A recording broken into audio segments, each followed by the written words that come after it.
Let's rewind the clock, way back to December 29th, 1825. What was happening in the world exactly 200 years ago? Let's dive into the history books and find out. In South America, a major leadership change was underway.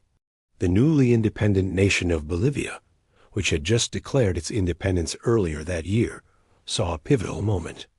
The legendary Simon Bolivar, a key figure in Latin America's fight for freedom, officially stepped down as the head of state.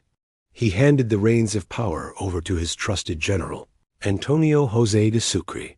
This was a crucial step in stabilizing the young republic and solidifying its new government. It marked the transition from the revolutionary leader who liberated the nation to the man who would build its future. Meanwhile, across the Atlantic in Europe, the art world was mourning a tremendous loss.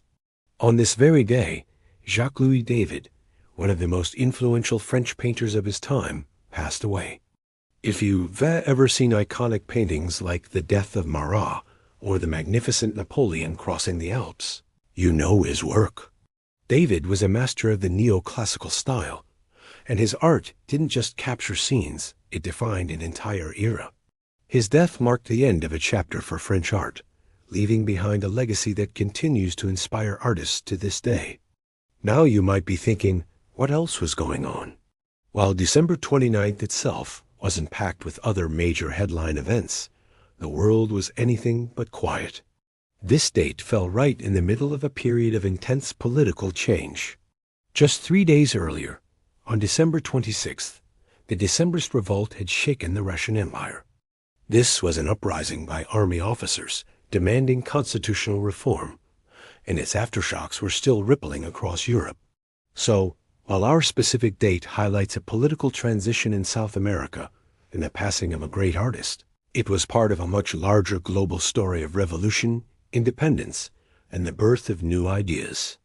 So, to sum up what happened on December 29th, 1825, Simon Bolivar passed the torch in Bolivia, securing the nation's early steps toward stability. And in Europe, the art world said goodbye to the great Jacques-Louis David.